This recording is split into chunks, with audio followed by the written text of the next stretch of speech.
Yes, and we're on. What's up, everybody? My name is Ian Martin Allison. It's the SBL podcast. You know what it is. You're tuning in. You're checking out this podcast. Usually, it's me and Scott, the Scott and Ian show. However, today it's just the Ian show because Scott, like a very healthy, balanced individual, is taking vacations. This is a man that takes family vacations. Now, I'm not sure if it's Scott that is orchestrating. Who am I kidding? It is not Scott that's orchestrating these vacations. His wife, Lisa, who I met my last time out in the UK, she's so great. She, I think, is saying to Scott, you need balance. It can't all just be about the bass, dude. It can't all just be about the bass, dude. It's got to be about other things too. It's got to be about family, right? We gotta get in the RV and take the kids and do stuff. And I gotta tell you, that's very, very inspirational and sort of convicting to me. I am a bit of a workaholic, I admit. I love doing what I do. I love making content for you. I love playing the bass. I like doing gigs. I like traveling. I like playing gear, all the things, right? This is the life that I love. And then I also love my family, but I struggle. I've talked about this before. I really struggle to make very present family time because I like what I do so much. And that's just a struggle. I know it. At least that's half the battle. It's not like I'm not trying to blame anyone else for it. Like, if my wife is like, hey, we should be hanging out more, spending more time with the kids together. I'm not saying things like, you just don't get it. Can you imagine? You just don't get it. You don't get my passion. I'm not saying that crap. It would make me such an asshole. I'm saying I know and I need to do better. I need to do better. And so, hey, kudos to Scott for getting out on the road today. Out on the road with the family. He actually, by the time this pod airs, he might be back. But at the moment, he is on vacation or on holiday, as they say. Bad British accent. I regretted it the instant it came out of my mouth, dude. I regretted it the instant it came out of my mouth. He's on vacation. I'm just going to say it like the American that I am. He's on vacation with his family. You got me. And I have to say, let me pull up this DM. Got a DM from a guy. I'm on Instagram and I try to get back. I've said before that I get back to everybody on Instagram. Well, I have like a list of a bunch of people, like requests that I haven't dug into.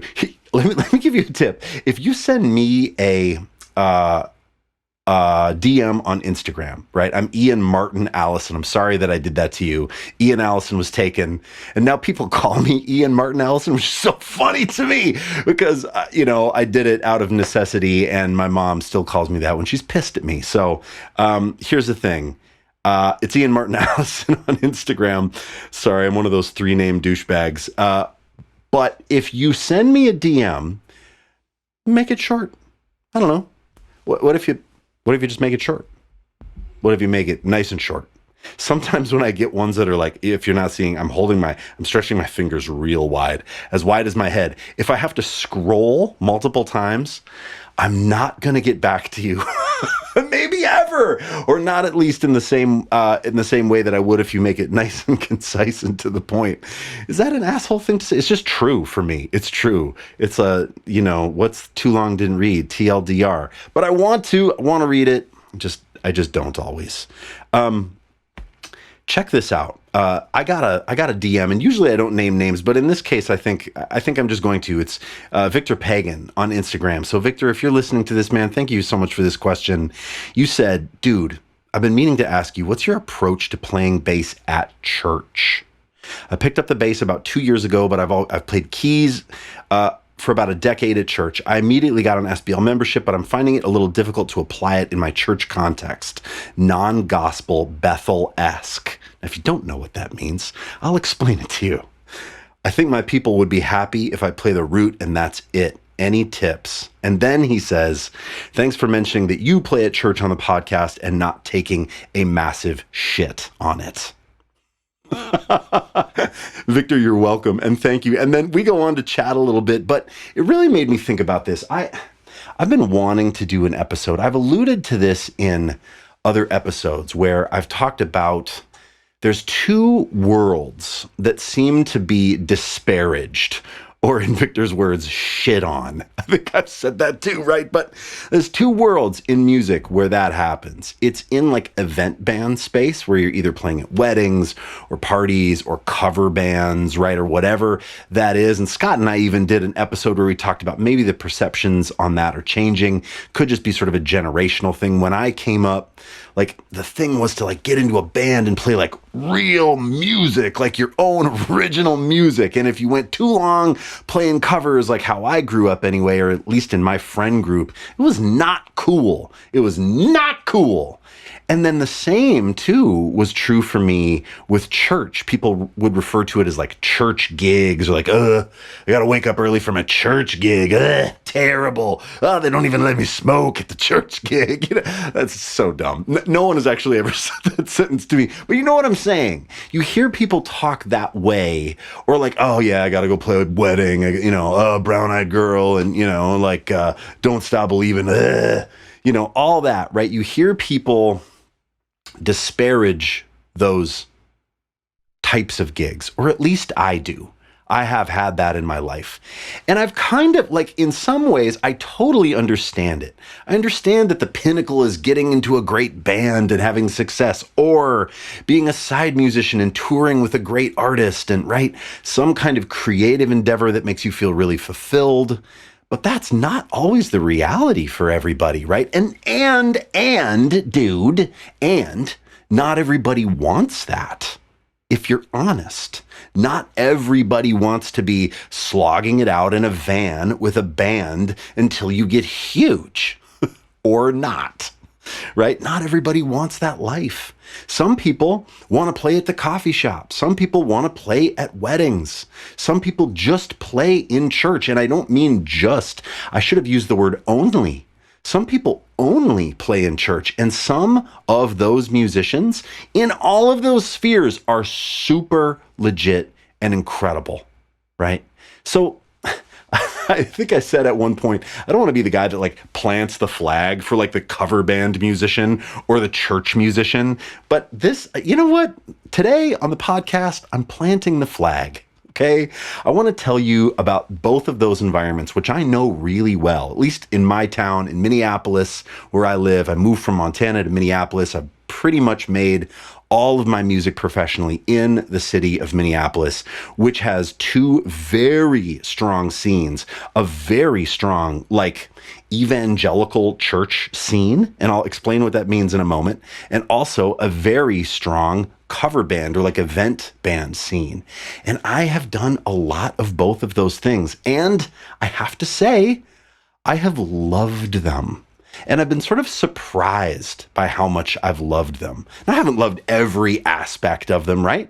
But I have really enjoyed so many of the gigs, opportunities that have stemmed from it by meeting the people in those spaces. So here's the thing. If you're in any of those spaces, either of those spaces right now, or something similar, or you're playing cruise ships, or something that's sort of adjacent to the things I'm talking about today, hopefully this will give you some perspective of my experiences with it, and it'll hopefully give you a framework for your own experiences. Or if you've never checked it out, I wonder if this is maybe the push you need to like join a cover band, or check out, or like audition for that church, right? There's so many ways you can play the bass guitar or play an instrument. And hey, maybe you're not a bass player listening to this. I assume you are, right? But maybe you're not. There's just so many ways that you can do music, right?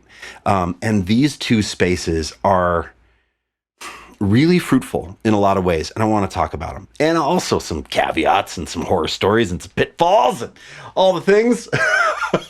But hey, let me start with this. I think that playing in a cover band is one of the best things that you can possibly do for your playing. It is one of the best things you can possibly do for your playing because of the variety. Typically, When you get on a gig like that, there's so much variety. You're playing all kinds of different styles. You have to dial up different sounds. You're moving your hands around. Maybe you're playing with a pick. You're stepping on pedals to emulate certain grooves from, all the way from like maybe the jazz set that you do, right? The dinner hour, all the way like to the banging, like top 40 dance hit music that you play near the end of the reception, right? So I'm talking about a wedding band, but also this applies too to playing covers at a bar. Maybe you're in the burbs and you're playing country music covers in the United States. You're probably not doing that anywhere else in the world, right? But I'm sure every country has sort of that vibe, right? Where you're playing a certain kind of folk music, right, in the city or outside of the city. And in America, the folk music that happens really outside of the city in like rural America is American country music, sort of modern American country music. And I think that those musicians sometimes embody the stereotypes of like, oh, they're tired and they don't care anymore and they're going through the motions. But boy, I haven't had that be the case. In a lot of the bands that I've played in cover bands, musicians have been pretty engaged and pretty damn good too. And now occasionally you get in a band where, you all start playing Sweet Home Alabama or something and people are making wrist slitting motions, right? But I haven't had that very often. I play in a band in Minneapolis called The Covers. Oh God, I play in a band in Minneapolis that's like a cover band and event and wedding band, and it's called The Covers. Now, is it the worst band name of all time? Yes. Is there a worse band name out there that has ever? No. Is The Covers the worst band name that you? Yes. But is it full of incredible musicians that really care and show up and crush every single gig? Also, yes. I have frequently said that I will play any song any amount of times if the band and the band members are into it and giving of themselves to it. Now, obviously, there's songs that come up that I'm like, ooh, played this one a lot. But if I ever start to feel that, I try to dig into the minutia. Brown Eyed Girl by Van Morrison. Oh, God. I do remember saying to Steve Jenkins in a podcast that I did during COVID, if I just get to play Brown Eyed Girl at a wedding again, I'll be happy. Because I thought that, like, music was never coming back. And then, now I've played enough gigs, right, where I'm like, oh boy, I sort of wish I hadn't said that. But here's the thing. If I ever find myself feeling despondent or uninspired or like, I've been doing this a lot, right? I try to dig into the minutia. In the moment, there's really only two things you can do, right? You can decide to just give into that and start to play stupid licks and try to make it like, quote unquote, more interesting for yourself. And I think it's dubious at best. I think the best thing to do is to like try to make it more simple almost. Play super tight. Like notice, like, are you playing really nice and locked in with the drums? Notice your note lengths, your cutoffs. Instead of trying to play more fills, I think the secret to combating boredom is playing less. I'm going to say that again, like we're in school. I think the secret to combating boredom on the gig is actually playing less. It takes more effort to play less, right? To cut off notes in a different way, to leave a bar open, right? Like to drop out in kind of a cool space that makes the band kind of take notice and, it's sort of disruptive, but in a cool way, instead of more fills, more ideas, more slapping, more tapping. What if we play less? That's how I try to combat boredom on the bandstand when I'm regretting that I said, if I could only play Brown Eyed Girl again, right? on the Steve Jenkins, what is it, like Artists in Quarantine? What was it called? Oh, he has such a cool podcast, and now I'm forgetting what it's called. Good job, Ian. Yeah, good job, Ian. Well done. Come on, dude. What's it called? It's called... I can't remember, but he had a cool tag where he said like, artists and creatives during the quarantine. Oh, damn it, Steve Jenkins. Sorry, I can't remember the name of your podcast off the top of my head, even though I did an episode. Shit! It's really good, though. Check out Steve Jenkins' podcast. It's going to come to me in the episode. I'm not going to even edit around it. It's going to come to me, and that's going to feel great. And I hope now that that's true. So what I care about in the space of the event band is that everyone gives a shit. I have to be playing with people that care. I have to be playing with people that care. A great example of when it went the wrong way is I played with a dueling piano trio. It was during COVID. We're outside of the city, right? And it was as if COVID didn't, it was right in the height of so many people getting COVID and people dying. And, you get into a little bit like outside of a metro in the US, and it was like COVID didn't exist. I mean, people didn't care at all. And that was a weird vibe. That was a weird vibe because I was trying to do my part. I was masking up. I was social distancing, and I was the weirdo, right? So I'm in that zone. But we're playing outside, and that's cool. And we're playing outside, and it's a good time. I'm having fun. But then they're calling a bunch of songs that weren't on my list, right? And I don't really know them. So now I'm playing a lot of mistakes, and I'm feeling kind of shitty about that. And then I realized after a while that, like, it doesn't really matter. Like, the people that are there at this event, I think it was a wedding. Yeah, it was a wedding. But they didn't really care about the band. And that's true of a lot of weddings. You're not the centerpiece, right? You're like the backdrop for a good time. But this one was even more so in that way. And it felt like I could have just played everything a half step up, and it wouldn't have mattered. And that was a terrible feeling. Like, even for me, I mean, like, I would make a couple mistakes and go, oh, and like look over at the guitar player and the drummer, and they're like, don't worry about it. We're just having fun. I'm like, okay, yeah, can I get into the spirit of that? We're just having fun. We're just having fun. But I wasn't having fun. We're supposed to be, yeah, we're supposed to be having fun. They're saying, like, don't worry about it because we're having fun. We're just supposed to be having fun. But I'm not. I am not having fun.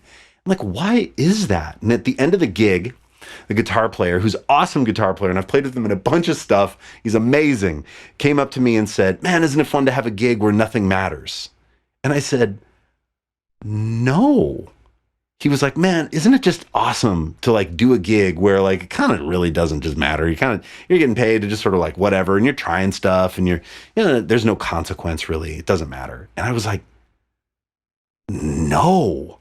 Boy, for me, I sort of wish in a way that I had that. I wish I could go into that headspace, but it's so damn meaningful to me, probably to a fault. It means so much. I want to do a good job. I don't like, oh my God, you're playing the bass. You're a bass player. You're a bass player. All you have to do is play one note in the right place. You don't have to worry about the chord quality. If it says G, and then there's a bunch of shit after the G, a minus sign or a triangle or a 7 or a B5, you don't have to do any of that. You know what? You can just play a G. How about that? You can just play a G. It is, at its function, the most simple instrument to play. Now, don't hear me saying that it's easy. I'm just saying that our job description is fairly simple. We're supposed to play a root note with nice low end and sound in the right place. That is really all that most people ask of us. And I feel like when I can't accomplish that simple task out of just I'm making a mistake, lack of preparation, band leader calls a song I don't know, then it's not on me. But I want to hold myself accountable, right? I want to be prepared. I try to prepare, try to memorize, I try to show up and crush it. And when I play a quote unquote wrong note, I don't think that that's no big deal. Like, I'm like, oh my God, I had one job. Like, imagine being a receiver, right, in the NFL, the bomb down the field, and it's a perfectly thrown ball, and you're like, yep, got it. And it bounces out of your hands. I bet receivers are just like, are you kidding me? Like, I'm a professional. I need to play the right note at the right time. So I have that outlook, right? And so when someone says, isn't it great to have a gig where it doesn't matter? My answer is emphatically no. No, because I want to do a good job. Like, it's the only thing I can do. Right? Like, it's the only thing I'm kind of good at. Like playing a G where the G is supposed to go. And if I accidentally play a C sharp where that G is supposed to go, well, shit. I don't want to do that. It matters to me, right? So what I learned at that gig is that it is very, very meaningful. It's very meaningful to me to be with players that also share that same thing. Where like if we screw up a section, we're going to talk about it on set break. Where like if somebody is always doing a change that the rest of the band isn't reflecting, we're going to let them know. We want to be together. We want to be good. We want it to be fun. Hey, something else is that the time that you are on stage is the reward for all of your hard work. Once again, for the people in the back, the time that you are on stage is the reward for all of the time and effort and sweat and tears and blood and calluses and time away from friends, right? And time away from family. Right? Learning how to speak the language of music. Your time on stage is the reward. If you shortchange that reward by not practicing, by not preparing, by not memorizing, by being a terrible reader, that's an indictment on me, you are shortchanging yourself of the reward. Like, why do we even do this, right? It's to have fun, I think. So when you get up on stage, that's supposed to be fun. That's not supposed to be drudgery. So why do I still see people in cover bands that are looking at music who've been playing in that band for 10 years and they're still looking at the book? Memorize your songs. Memorize your songs. If this is speaking to you right now, good. No, that said, let me just say this. I will go on a tear about this at a gig. Like, you guys, we got to get off book. I'm the one that's always saying, guys, come on, we can do it. We got to get off book. Singers, there's nothing worse than seeing a band and all the singers are looking at a lyric book. No. For karaoke, yes.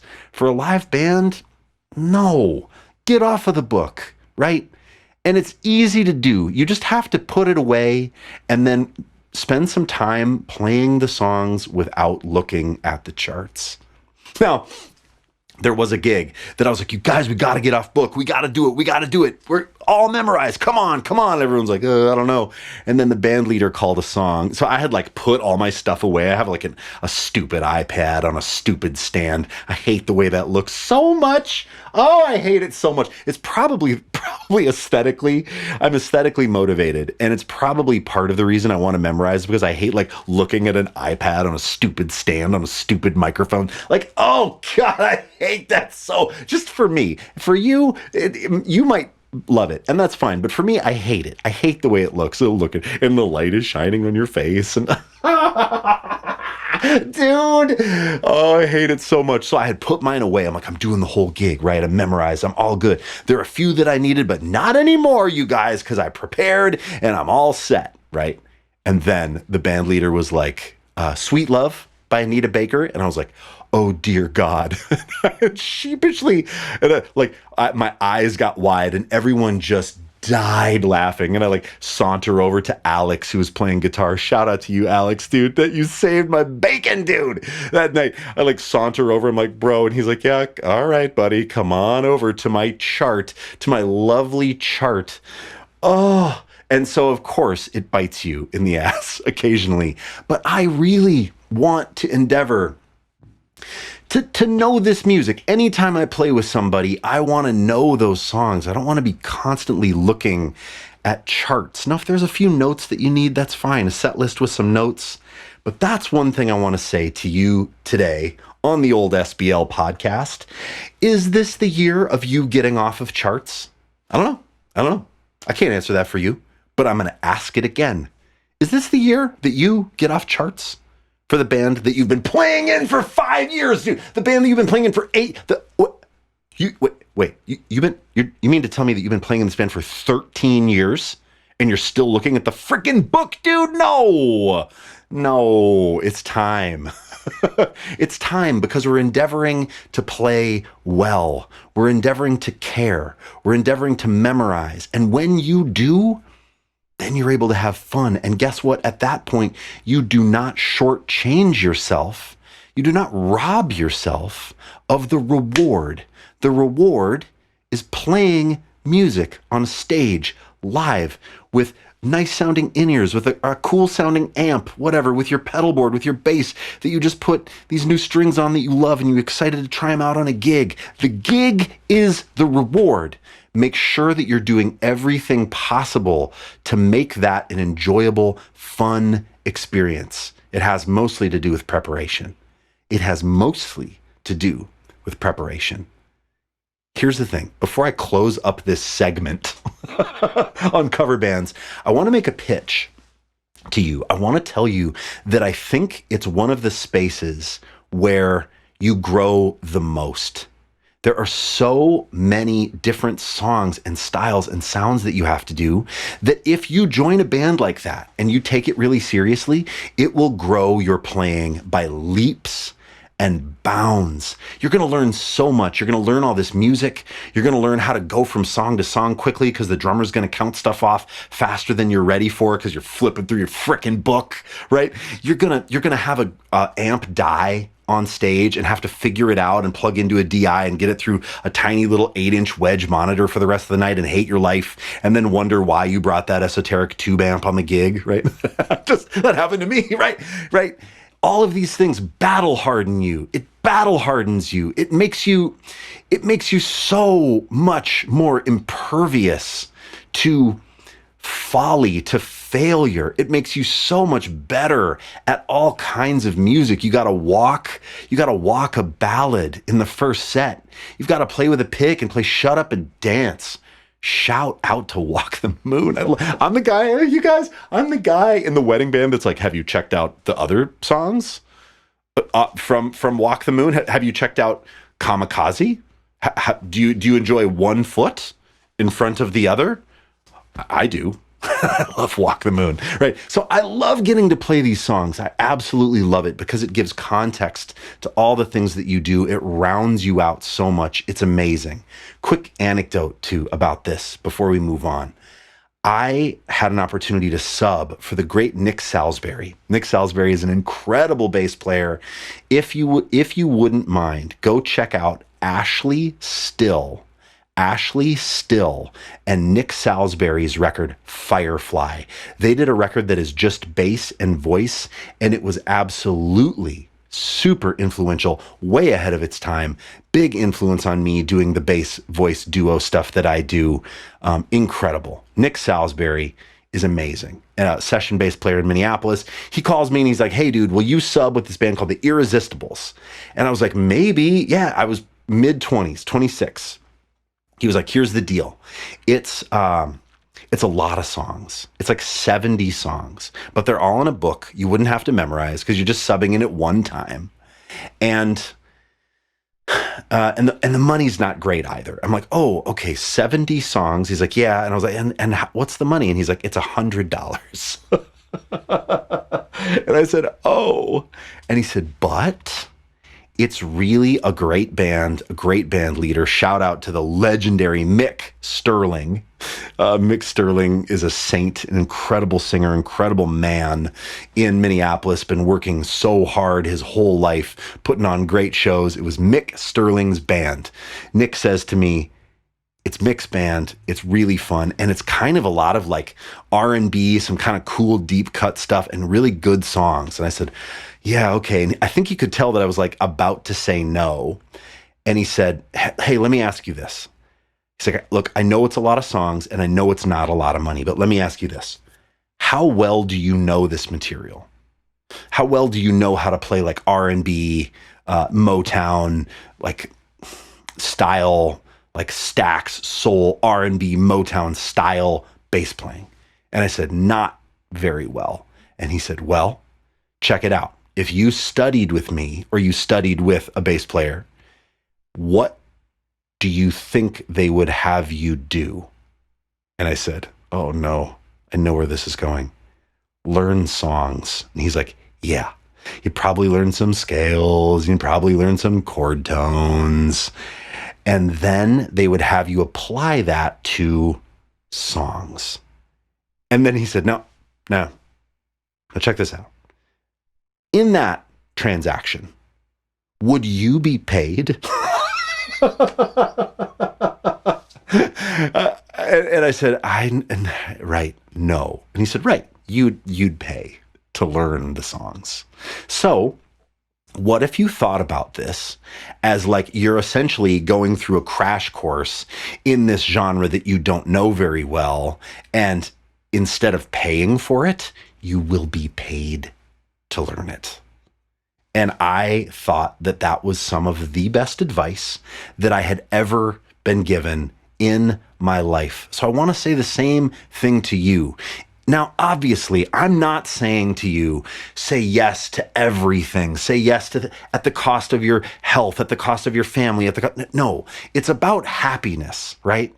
But if you're young, if you're striving, if you want to get in, you want to get better, one of the best things that you can do is to say yes to a band that's going to make you learn 70 songs.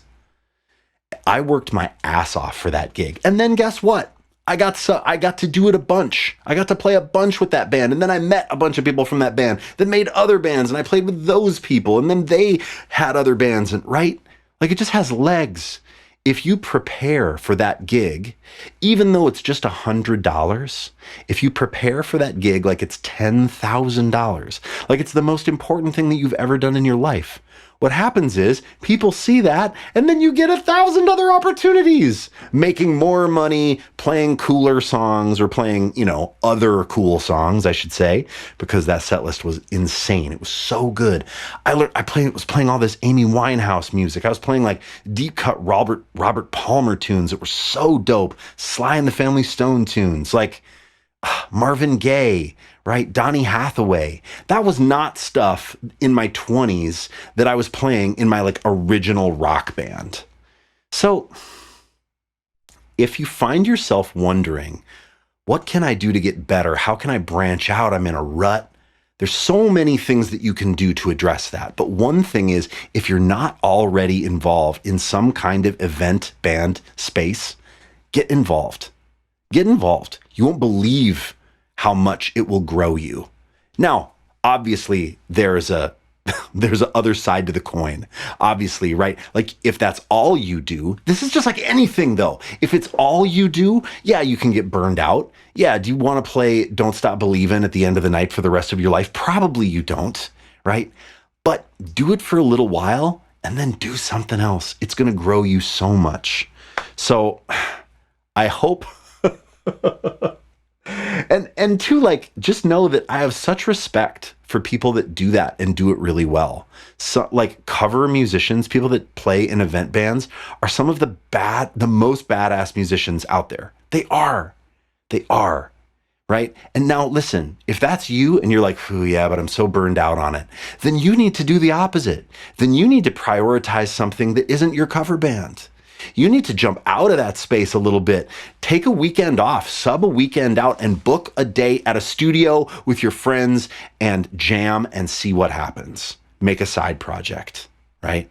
Or record some content for the internet where you're talking about a pedal that you like, or a bass, or playing a song, or like whatever it is that you like and you feel like you're yearning for that. Take a weekend off. This is a prescription for you. If you're in the cover band space and you're burnt out, take a weekend off. Oh no, you're going to lose $600. No, I'm sorry. I don't mean that. Like, maybe you need that $600, right? But is there a way that you can carve a bit of time, and maybe it's a touch of a sacrifice? What if it's just one night? Or what if it's a day? What if you take a Saturday off and you get together with your friends and you spend a little money and you invest in yourself? You double down on you. You play in a studio, you play some riffs that you've been working on for a few years, right? That have been on your phone forever. And you make a side project. That is how to stay inspired if you're stuck in a rut in the cover band thing. Now, that's going to apply to this next thing I want to talk to you about as well, which is, I've got a nose tickle. I got a nose tickle, you guys. Whew. We're not going to edit that out. We keeps it real. We keeps it real, the SBL podcast. I also want to say church. Terrible segue. Church, you guys, church. You know what I'm saying? Church. So I started out, I read that question from Victor who was talking about church music space. And I started out in cover band space, but a lot of this applies to church as well. And I can tell you from experience, from deep experience in like worship music world, that I have met some of the most amazing people, amazing musicians, had incredible experiences.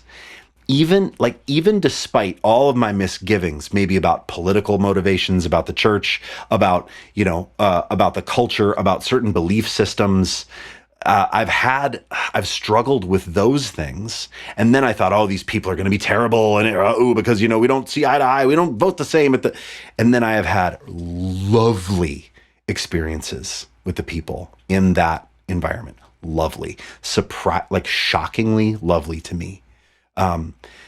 I was born in a small town in Montana. I was born in a small town. I promise I'll make this brief. There was an evangelical church on the hill. Now, if you're not from the United States, and you might be saying, like, what is an evangelical church? I don't really know, but it's a church where there's maybe some loud music, maybe hands go up in the air, maybe they're speaking in tongues. They're very conservative, but they're also having a good time. And my parents thought it was the wackiest shit ever. My mom and maybe dad, there was like a Assemblies of God church on this hill next to where I grew up, and they called it God Incorporated. We would laugh and snicker and point at it when we drove by.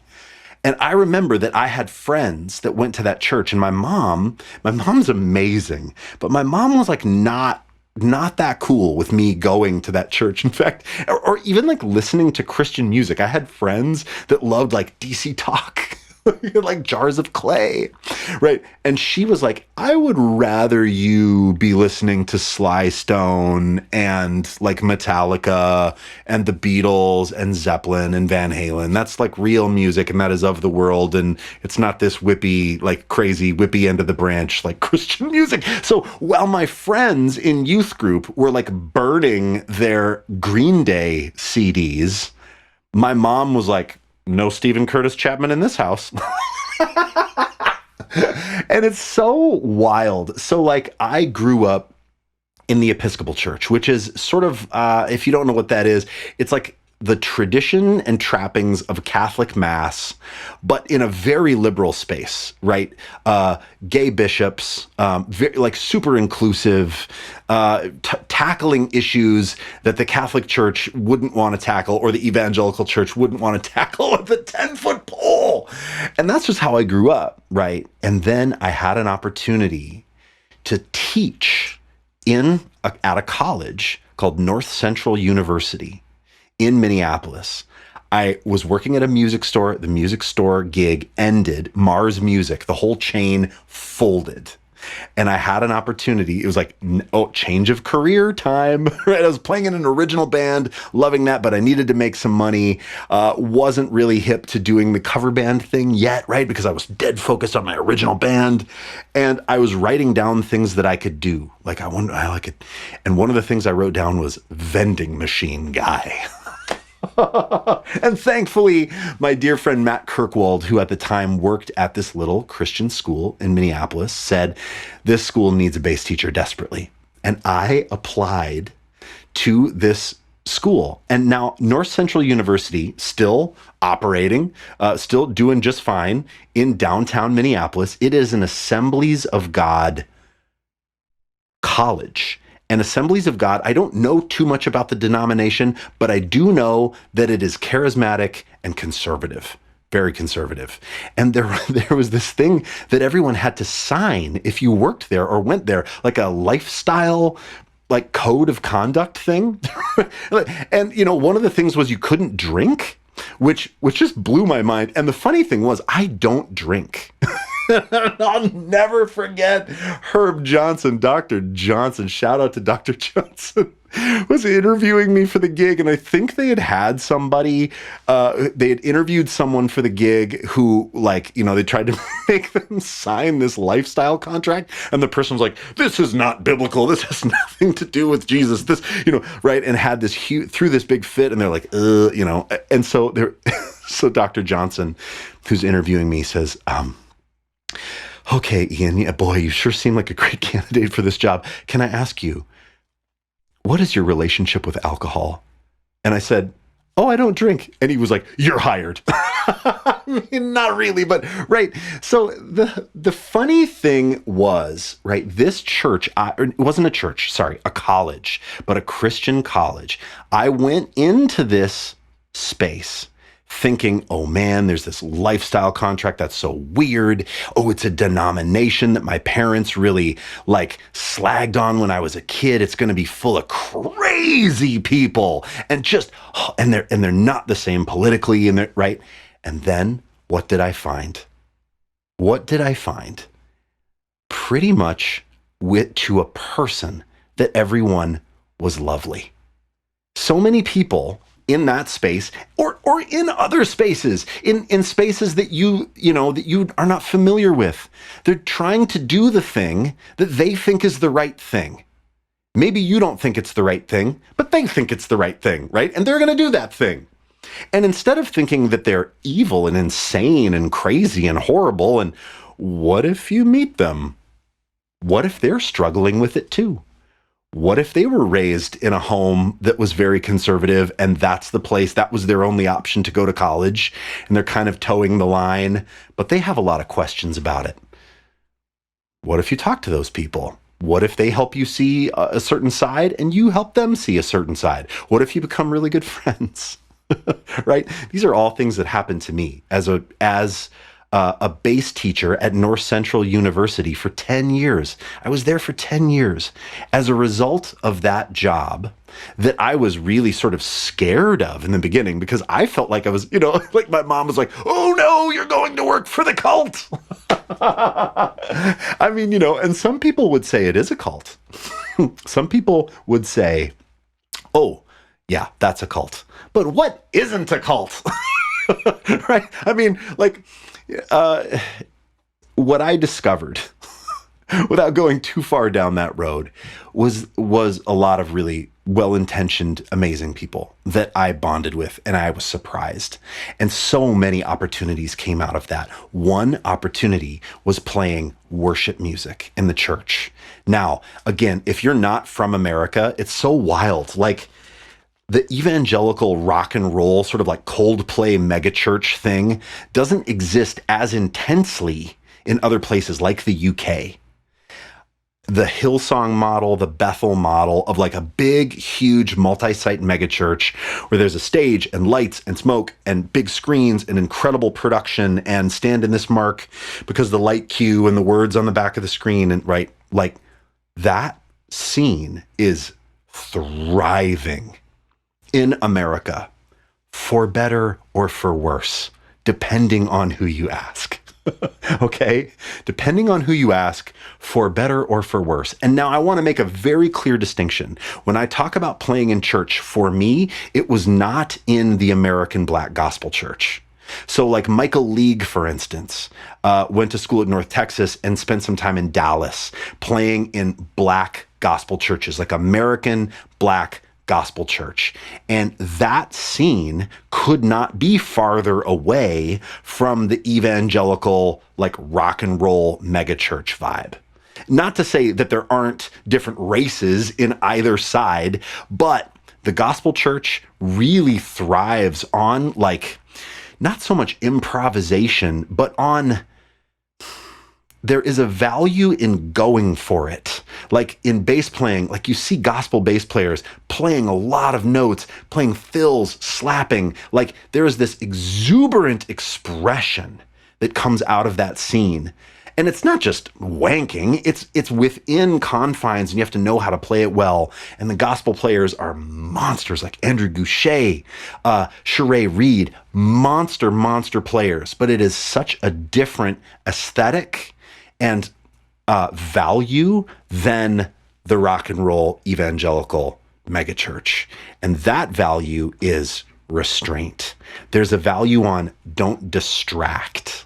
So we're going to put on this beautifully timed, orchestrated sounding show, essentially, to present an atmosphere and sound and vibe and space for people to sing collectively in a room and experience what they think is the presence of God.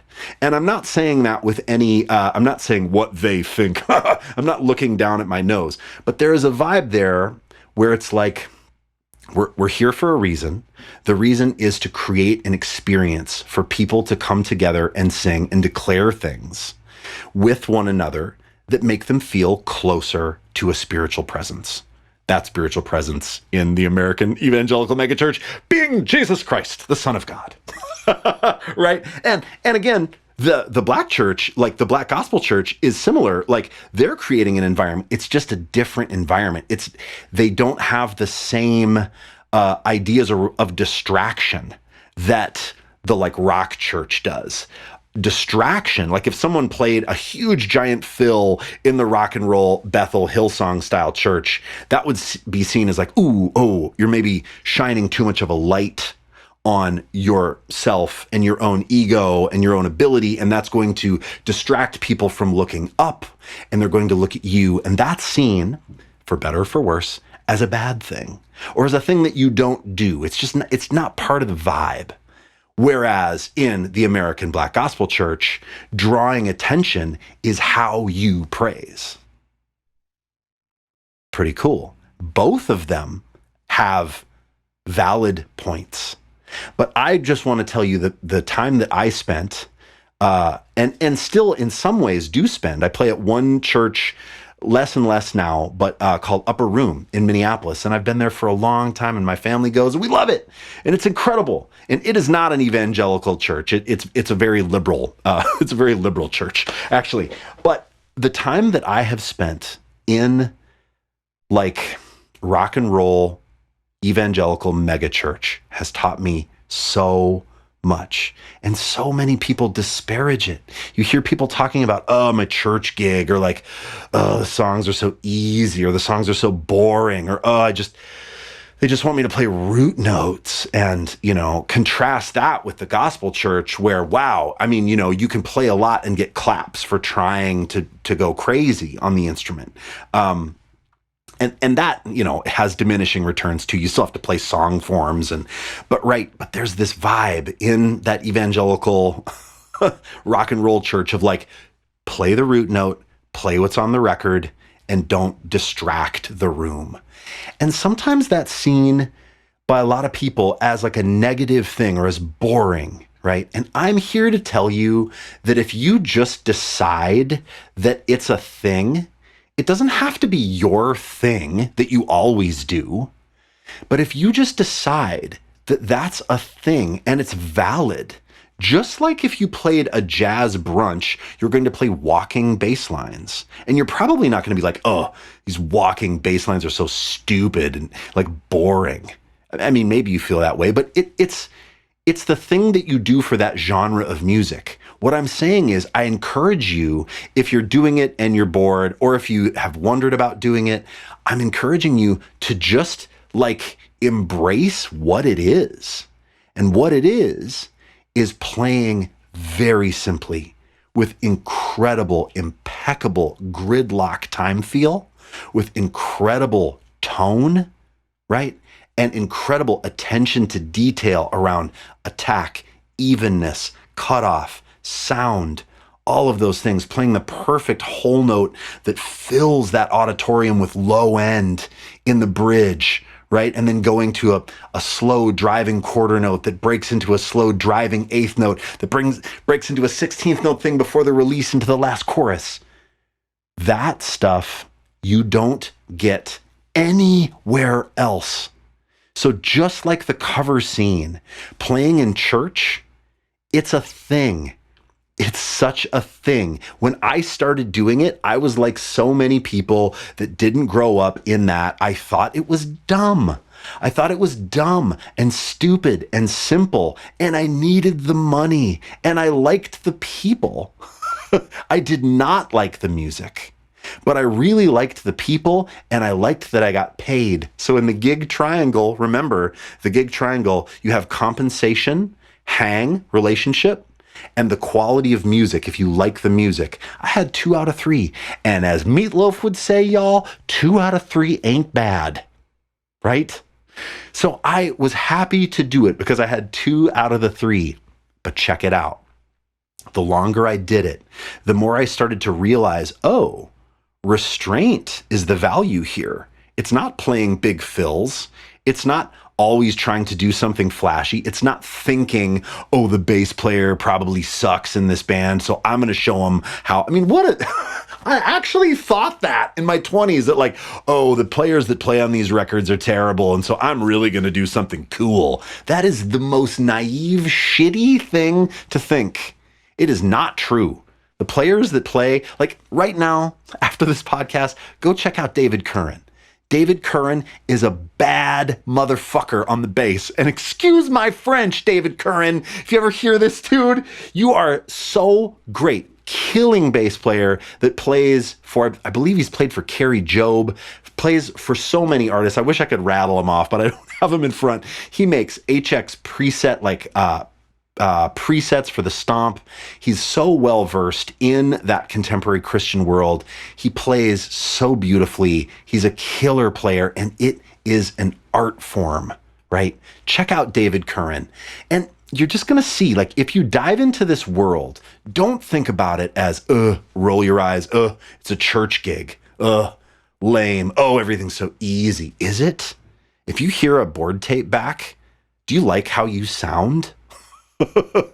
Right? Maybe you do, but boy, it is so difficult to play that music well. That's why you hear a lot of bad church bands. It's really difficult music to play well. Like, to really make it sound powerful and dynamic with the right tiers of build in the bridge, it's so difficult. It's so difficult to sing it well. So the worship leaders are killers. Like, I mean, shout out to like Chris Mason at Eaglebrook Church, Emily Alexander at Eaglebrook Church, Josh Clutter at Eaglebrook Church, Dave Holvig. There's so many people that I'm not saying. Those are the worship leaders that came to my mind, though, right? And if you don't know, a worship leader is the lead singer. Worship leader is somebody that leads, they're spinning so many plates. They're leading the congregation in this experience. They're also leading the band, sometimes with hand signals. Shout out Mark Allen at Eaglebrook Church. Eaglebrook Church is a big, I've said it now a lot, I might as well tell you. Eaglebrook Church is a giant multi-site megachurch in Minneapolis. And it gets a lot of heat.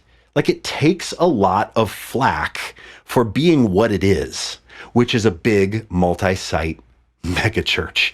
But it also, it gets a lot of love for what it does. And what it does is it employs hundreds of musicians. Hundreds.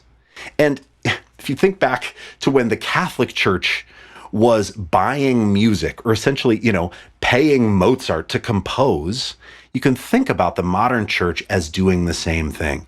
You're paying musicians to come in and supply an environment, a musical environment, for people to experience a collective spiritual experience. I hate that I said experience twice there, but I did. We're going to live with it. Yeah, we're going to live with it. That's what the church is doing, right? And as a byproduct of that, it funds this whole other thing, which is all the indie music that's being made in Minneapolis. So much of it is church funded, not directly. Hear what I'm saying? Indirectly, right? So there's so many friends of mine that just make their living playing in the church. And I think that that's cool. I think that you learn so much. You have to memorize the music. You have to show up where in your monitors and mix the whole set of music. by yourself on a thing. You're like, oh, wow, I have 16 channels. There's 2 guitars. I can pan them and EQ them. There's tracks that I'm playing with, a click, all these things. I'm supposed to stand in this spot because that's where the light is hitting me the best. Oh, careful, because when the person is speaking or there's a moment where they're doing a Bible verse, let's step out of the way so that, people can read the screen. And there's so many things. I mean, the biggest thing for me, I was an MD, musical director at Eaglebrook Church for a long time. I learned how to use Ableton. I learned how to use tracks. I really got my click playing together. I was in the scene when there was a bunch of sort of like electronic music happening in the church. That's how I dialed in a ton of my synth sounds. I mean, I'm going to say it.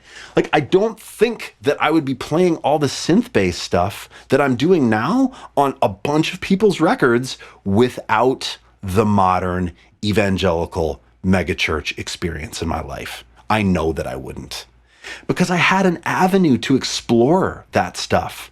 The time that I was there, it was really cool time where we were just starting to integrate like Ableton and tracks and click and counts and, synth-based sounds.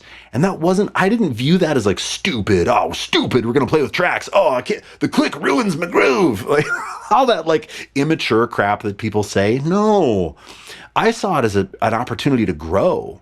Like, when are you ever going to play with tracks unless you're in Miley Cyrus's band or at a big mega church?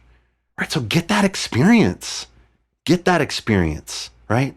Also, like having to show up really early, having to hang out in a green room and eat weird snacks and talk to people that you may not share the same worldviews. That's actually good for you. I think it was really good for me. It was incredibly good for me. And I miss it in a way too, I miss it. So now, if you're thinking to yourself, there's no way I would ever go play at a church for like personal reasons, political reasons, ethical reasons, don't hear me say, oh, that stuff doesn't matter. Of course that matters. Everybody's got different ways they feel. But it's so funny. I came home from something one time where, I don't know, a pastor at a church said something that really rubbed me the wrong way. And I was crabbing and telling my wife, Emily, like, I'm going to get out of here. Like, this sucks. And she was like, hey, just, you can do anything you want. But just know that, like, where I work, not everybody is like a bleeding heart liberal like we are. Like, she's like, where I work, like, there are people that have different opinions and we have to work together. I was like, oh yeah. Right? So like, I don't know. I think that I was really in a bubble. And then I really had an experience, a positive experience in that environment that I was not expecting. And it changed my life. I think for the better. It really changed my life. And listen, don't hear me saying that it's perfect and amazing. There's things about the church that are terrible. Like they call money honorarium. Right. And like talking about money in the church can be so difficult. Shout out to Eaglebrook Church and Upper Room, though, for not making money weird and not calling it honorarium. But there's a reason why people have arm's length vibes about playing at church. There are aspects of it that are weird if you didn't grow up in it. There are. But you know what? Still do it. Still do it. If you want to do it, I've got a bunch of DMs from people that are like, oh, how do you feel about playing at church if like you're not a believer and they want you to be a believer? I think that stuff. What do I want to say about this? I've gotten that question a few times. I think you're at the wrong church then. I think if a church is confident in its leadership, maybe I'll just leave it at that. If there is strong leadership at a church, probably they're not going to make you take a Jesus quiz. Right? They're not going to be like, talk to me about, how much you know about the Bible. Tell me about your relationship with Jesus Christ. The best churches that are the healthiest that I have ever played at, which are these ones that I've mentioned, typically are not asking that on your first day. They might wait for you to ask a question after you have been graciously accepted into this world, and then maybe you wonder about bringing your family to the Christmas service, right? Like, I think that if you want to play in a church environment, find a church that isn't going to like essentially dress you down and say, what do you believe on your first day? Find a church that feels cool. There's a lot of cool churches out there that probably honestly don't actually care in your heart of hearts what you believe. Because you know what? Staff at church have questions too. There's not a single worship leader that I have ever played with that is like 100% card-carrying, right-wing American Christian. They all are complex. They're all complex people, right? So typically, the churches just want somebody to show up on time, to behave themselves, to like conduct themselves in a way that's respectful in a green room full of people that have different ideologies and backgrounds and musical abilities, right? They want somebody that is going to be positive and hang out. I mean, you know, I'm an odd duality. I have Christian tendencies and I have atheist tendencies. I went to a school where I had a linguistics professor tell me that atheism was more near true Christianity than American right-wing Christianity. He said, you know why? Because when you pass away, you leave space for the next thing to happen. That's true selflessness. My linguistics professor, my atheist linguistics professor at Macalester College said, do you want to know why I'm more Christian than you? And I said, yeah. He said, because when I pass away, I am creating space for something else to flourish. That is true selflessness. Not thinking how you're going to be uploaded into the place with streets paved of gold. That shit has stuck with me my entire life. You can rattle a lot of Christian cages with that one. FYI. That's maybe not the green room thing you want to lead with. That's maybe not the green room conversation you want to lead like on your first day at the megachurch, right? But contrast that. So I was like a card-carrying atheist for a while. And then I met this whole other group of people that interacted with one another in like really lovely ways and seemed to care about me and care about what I had to say and what I thought that felt real. It didn't feel like they had to because they worked at a church. And I made some like lifelong friends and connections. And guess what? That drew me closer to this spiritual side than anything ever did in college when I was, learning about Nietzsche and Baudrillard and how nothing exists and postmodernism and right. So there's something to be learned. So even if you're like me or you were like me and you thought, oh, I would never, you might be surprised at what you learn if you feel like you can be a participant in it with a glad heart.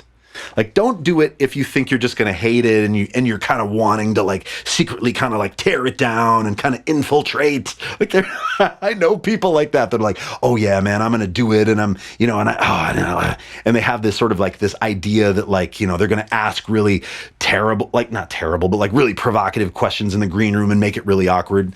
I mean, whatever, do it, but maybe don't do that. I just think, here's what I want to say at the end of this. I think that both the cover band musician and the church musician are incredible, incredible people and incredible positions and incredible goals to shoot for. To do either of those things really well is not a simple task. It's not simple. You may think so, but it is not. I promise you. And you're going to meet so many people that will you'll be astonished Then because you met someone at the church, they're going to ask you to play on this record. Or because you met someone at this cover band thing, they're going to want you to go on like a USO tour and play in Kuwait. Like, all those things happened for me, and they never would have happened had I just like been tunnel visioned in my, my original rock band forever. That's cool too. But I just want to tell you that like some of the best musicians, some of the best people I have ever met are from those two environments. And I get real pissed when people shit on those two scenes. It drives me crazy because it's not easy to do. Just like if someone's like, oh, the bass player from Coldplay, the bass player from U2, try to hold down those Adam Clayton eighth notes pocketed with perfect time and lovely groove and vintage tone, and it's not easy. So before you slag it, try it. It's like, right? It's like to your kids, like, well, I know you're saying that you don't like pickled herring, but have you tried it? Look, I'm not saying that church music and cover music is pickled herring. It's the pickled herring of music. It's not. But people talk about it like it is sometimes. And it's a disservice. It's an injustice. Right? So, hey, this, I don't know. I have probably said some things that I'm going to regret later, but it's the things that I've said are true. I really, really have enjoyed doing this episode. Thanks a lot for listening. We're going to be back next week with another one. So thanks a lot, and we'll catch you in the next one. Take care, everybody.